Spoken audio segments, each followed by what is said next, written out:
Hi friends, ഇന്ന് നമുക്ക് കുറച്ച് യൂസേജസ്, കുറച്ച് പ്രയോഗങ്ങൾ ഇംഗ്ലീഷിൽ പഠിച്ചാലോ. At first blush. എന്താ അറ്റ് ഫസ്റ്റ് ബ്ലഷ് എന്ന് പറഞ്ഞാൽ? ഒറ്റ നോട്ടത്തിൽ നിന്നാണ് അർത്ഥം കേട്ടോ. ഒരു എക്സാമ്പിൾ നോക്കിയാലോ. At first blush I thought it was A boy but actually it was A girl dressed in A modern outfit. ഒറ്റ നോട്ടത്തിൽ ഞാൻ വിചാരിച്ചത് ഒരു ആൺകുട്ടിയാണെന്ന്, പക്ഷേ നല്ല മോഡേൺ ഡ്രസ്സൊക്കെ ഇട്ടൊരു പെൺകുട്ടിയായിരുന്നു അത്. അപ്പോൾ എങ്ങനെ പറയാം? At first blush I thought it was A boy but it was A girl dressed in A modern outfit. Okay, next നമുക്ക് പഠിക്കാം അറൗണ്ട് ദ കോർണർ. എന്താ അറൗണ്ട് ദ കോർണർ എന്ന് പറഞ്ഞാൽ അടുത്ത് വരിക എന്നാണ് അർത്ഥം.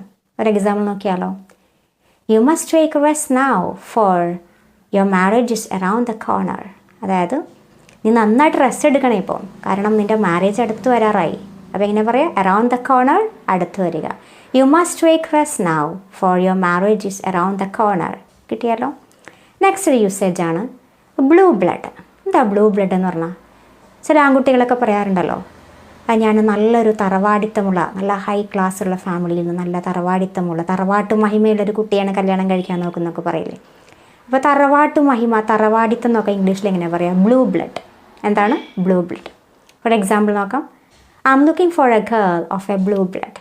I M looking for a girl of a blue blood. ഞാൻ നല്ലൊരു തറവാട്ട് മഹിമയുള്ളൊരു കുട്ടിയാണ് നോക്കുന്നത്. ഓക്കെ, നെക്സ്റ്റ് ഒരു യൂസേജാണ് a bolt from the blue. എന്താ a bolt from the blue എന്ന് പറഞ്ഞാൽ? അപ്രതീക്ഷിതമായി എന്നാണ് അർത്ഥം.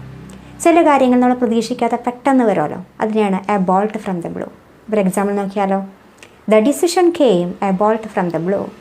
ആ തീരുമാനം അപ്രതീക്ഷിതമായിട്ടാണ് വന്നത്. A bolt from the blue, അപ്രതീക്ഷിതമായി. ഓക്കെ.